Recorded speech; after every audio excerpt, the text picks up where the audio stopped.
Greetings, this is Griff Roby, the Nostalgia Catholic, with yet another Isaac Asimov short story. Well, this one's a very unusual one. For one thing, he's only had stories in this particular magazine called Fantastic Science Fiction Stories, only 3 times. First, to have What If, which was about a couple on a train, and they see this little man who shows what happened if they didn't meet when they had met and how things would have ended up the same. And then again, a story called Sally, which was about a robotic car kept by this guy who kept a lot of robotic cars, and different things happened. But I talked about that back in, I think those are installments 59 and 64, but at least so numbered. Now he finally appears for his third and last time on the pages of this magazine here in the July 1960 version. Now, for the one first, last, and only time, he also gets the cover, by the way. I say that with some reservations on 2 bases. One was that you see there's actually 5 names up there: Anderson, Asimov, Sheckley, Leinster, and Bloch. So he got there as part of 1/5 of a round-robin story. Point 2, the drawing was actually made before the story. I think the editorial written by the editor here, the editorial staff, right here in the very page 5, kind of gives the story of this whole thing rather well. It says, "We're rather proud of the literary relay race that features this issue, a round-robin story in which different authors write different parts of the same plot. It's not an original idea. It has been done before, but not for a long, long time, and not, we think, with the wizardry of our 5 writers. In planning this event, we tried to choose 5 top SF writers whose styles, both of plotting and writing, are widely different. Then we commissioned artist Leo Summers," and that's what it is, a little cover by Leo Summers. He's the one who did this drawing, painting, whatever it was. "Leo Summers to design a cover that had no meaning, no seeming connection with anything. Then we tossed the cover to our writers and sounded the starting gun. The result is more than an exciting and original story. It is a revelation into the way the minds of the writers tick. Poul Anderson creating his bravura characters and situations. Isaac Asimov grounding the conflict in a framework of theory and action. Then Bob Sheckley ripping the fabric by going to the ends of the galaxy for complications. Then ultimately, Murray Leinster beginning the fusion of story strands with identical adeptness. And finally, Bob Bloch taking the wildly disheveled story and tying it up in a brilliant job of plot resolution down to the patently ironic last sentence. This is more than a great story. It is a lesson in action in both the craft of science fiction writing and in the individual approaches to the field, which make it the live and lively one it is. We welcome your comments." Well, yeah. So, it comes with some good artwork and some blurbs, but let's take a look here. Let's start with just the main page. Okay, so there you see part 1 by Poul Anderson. So there you go. By Poul Anderson, Isaac Asimov, Robert Sheckley, Murray Leinster, and Robert Bloch. So, because it really is by all of them. And apparently the artwork in here is by somebody named Varga. It says illustrator Varga. Okay. So let's take a little bit look here. There's one more squib on this side. It says 5 famous science fiction authors pooled their talents in this round-robin novelette that stretches man almost to the breaking point on the rack of time and space. Here is a rare pyrotechnic display of the of SF writing skills and styles. So we have 2 scenes from the first part. First is this prophetess But you can't even see the person's face. You do see a little something of their hand that's kind of on the table, or in this case, like holding a crystal ball, and that they're kind of robed, but the face, remains mysterious and unseen. And then down here, this is kind of similar to what we have on cover. We have this guy walking along through a hazy, foggy place. He's got a rifle in one hand and a flashlight in the other.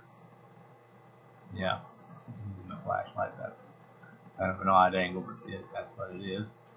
And the sunlight is visible from behind him, although he starts heading off in the east. I'm not sure, but anyway. So it's kind of like a remake by the other artist of this cover. So, quickly to summarize, Poul Anderson just starts this guy off as the prophetess, I should say, starting a guy named Ban, or Captain Ban, because he's a captain, that's his rank. In what kind of armed force, I don't know, but okay, he's Captain Ban, and the prophetess tells her that their strength is time, but man's strength, Captain Ban is a man, a human, your strength is space. Well, the prophetess says, problem is these cloud people seem to have kind of tried to invade human space. And they're slowly taking over the planet. And obviously they want to try to fight them, but at the same time, they're not sure what to do. He goes to the prophetess for advice, and she says he must go alone and do something basically all on his own. Go to this island or this other land across the sea, which actually as a kid he used to go to. I'm not sure what the occasions would have been when there were no cloud people yet and it was just another place across the sea. So he's actually a little bit familiar with the place. So now he's got to go back because the cloud people, whatever they are, they've got time, the advantage of time where humans have the advantage of space. Are now taking over that, and like they're kind of spreading their cloud, as it were, slowly in a direction getting closer to the human city. There's just a large body of water in between, well, not that large. So that's what he's got to do. So he goes over to that place, and he decides to, they have these little wings or something that they fly around with. And he could just push a button in his belt, they come out, and he could fly with this thing, and then you can land, push a button, everything folds up neatly under his tunic. Sounds convenient. And he decides not to fly in, but to walk in on the ground, on the beach. He's actually somewhere off the shore and slowly walks onto the shore. And it gets foggy. And he gets tired and feeble. Stuff gets old. His gun starts to rust. His flashlight still seems to be fine. He gets old. He gets tired. He lays down and sleeps. Now it's time for Isaac Asimov. Here's another glimpse of him flying, and once again you see him carrying a flashlight with one hand and a gun with the other. That must be the wings that somehow fit under his tunic when they fold up. So there he is. That's kind of neat. Well, Isaac Asimov now takes this one, and it turns out he starts waking up again. And there are these beings whose talk sounds like music, and sometimes it's so musical you can't even hear what they're saying. It's just musical notes that, who knows what they mean. I mean, it could be somebody's name in that context, who knows. But he encounters, there's these two beings, they're kind of like a girl and a boy, like they're young. And these younglings, apparently of the cloud people, have taken an interest in this person who has showed up on their shore. They know he's a human, a man, whatever, but they're kind of interested to kind of play with him and kind of, amuse themselves with him. And they can make him get younger or older pretty much at will because he doesn't know how to do it. But he's kind of trying to learn. But it's like, can a fish teach you how to breathe water? Can a tree teach you how to turn sunlight into food? So it's kind of hard for them to explain how to travel through time. But he's kind of beginning to get the idea. It's like his whole being is slowly getting rearranged perpendicular to the world as it is, so that he can at least have some say whether he will get older or younger. But his control is very, very bad. Then, while he's talking with this young boy and girl, there is something else called the knower, the person who knows. And the knower seems to come along like a parental type figure to the girl and the boy. And the knower has kind of got a different attitude about the whole thing. And finally, it kind of comes out that well, let's see, some connection between the knower and the prophetess, but it's not really quite clear what that is. So then, when Asimov is done, we have part 3 by Robert Sheckley. Now, this drawing portrays, well, it's the same guy's adventures on this other land, island, whatever it is, across the sea, continue more or less the same. But at some point, it gets related to 3 other scenarios far removed from this guy. One is some other planet where there's a red crustacean who cuts his own head off because he's reached that point in his life that that's what you're supposed to do. Then there's this Roman guy in ancient Rome who's trying to fight the barbarians, and he fights everybody off, but then he's lost in the jungle and doesn't know where to go. And then there's this couple of kind of like robot-like beings that have 4 legs and 2 arms. These are them. And they're kind of arguing with each other over which one's going to be the one to make the babies and which one's not. I guess them can go either way. Who's going to be the mommy, who's going to be the daddy. They seem to be designed that they could have done it either way. So they argue about that, and then they decide to create a machine to make that decision. Well, that machine comes to be very, very important later on. And all of these scenarios are going to be kind of tied in with, meanwhile, this guy's trying to find some way to make sense of where he is, what he is, and where to put himself. Different parts of his body are aging differently. His feet are old, one hand is a baby, just different ages, and it's really kind of a problem. And it's like he's kind of getting stretched in different ways on the dimension of time. And it's kind of like maybe that's part of the problem, but he can't help it. He wants to try to pull himself together, but he can't do it. And that's where it gets left off. And then in part 4, Murray Leinster continues with his difficulties. Here he is. There's on the ocean, but facing the space. So he's just kind of trying to draw a situation that I'm not sure really admits to drawing. It's like the ground and the beach and the water are laid out before you like this, but you could travel one way or another to go to the future or the past, or towards it or away. And it's like he wants to fall now towards his past instead of falling to the future. And at one point, he just kind of feels like he's going to let go and just disappear right up his own existence, just become a baby and an infant, and then until he doesn't exist anymore. And then he realizes that's not going to solve anything. He's kind of reacting to that and saying, no, I can't let this happen. I won't. And it ends with that. Finally, we get to part 5 by Robert Bloch. And here's one more drawing. We again revisit the prophetess. And you see behind the prophetess kind of some sort of a machine. The machine and the prophetess, it still isn't clear whether they're to be identified or not. The machine was the one created by those 2 funny-looking characters.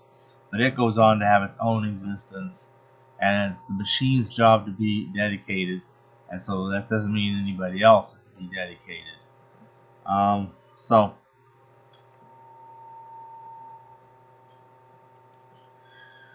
that machine kind of tells him to do the right thing, helps him kind of to do the right thing. That I won't. somehow becomes like a source of strength, and the machine lets him be like a source of strength to everybody. He's feeling that he has failed, and the cloud people, by the way, we will have learned a section or two ago, aren't really trying to attack us, just wanting to attack us. It's somebody else is attacking, or something else is attacking them from the other side, who's kind of pushing them into us. It's not that they're just doing something, and it's that something else that has to be dealt with somehow. It's time, or a dilution of time, or something. Things dissolve into the future that becomes vague and disappears and becomes foggy. So he's about ready to allow himself to die, but that's not his job. It's the machine's job to be dedicated. His job is a different one. And he finally, at the very end, I think the machine kind of explains it to him and takes the cloud people off to another dimension where they'll be happy. Now the Earth is no longer, or whatever place that he lives and his humanity living, is now safe. And now all of this thing, the whole world of prophetesses disappear. And it ends, there's this young girl he meets at the beginning of the story back in the first part. And he thinks about her once in a while, but I don't know, he's kind of got a lot of adventures to go through, so he doesn't have a lot of time to do that. But he gets to the end, and there she is, and she was going to be a next prophetess in training.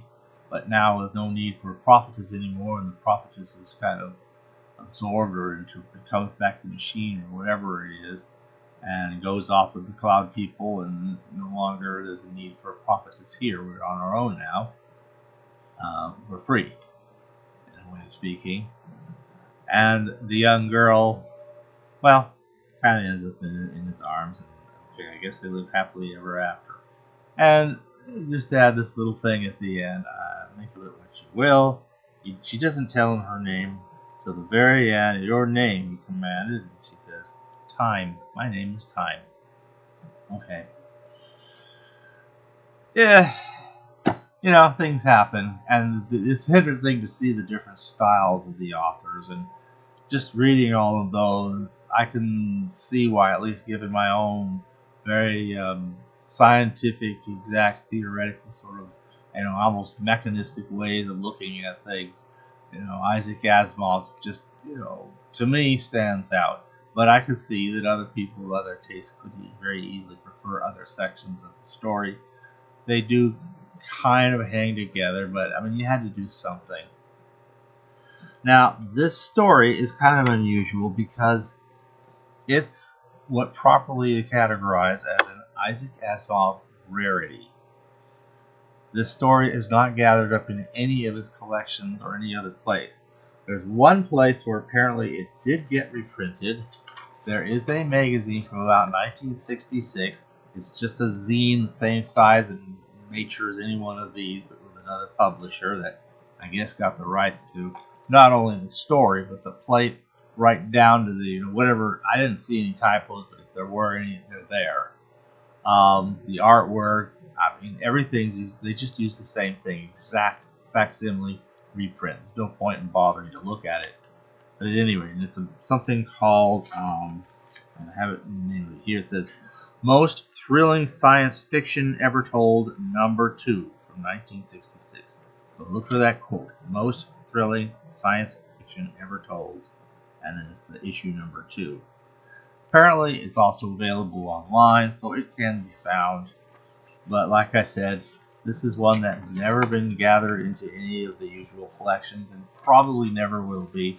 And when you consider that only 1/5 of that story is even his anyway, so there's not much to it. But it was kind of an interesting thing to try, and I think it made for, if nothing else, at least a very interesting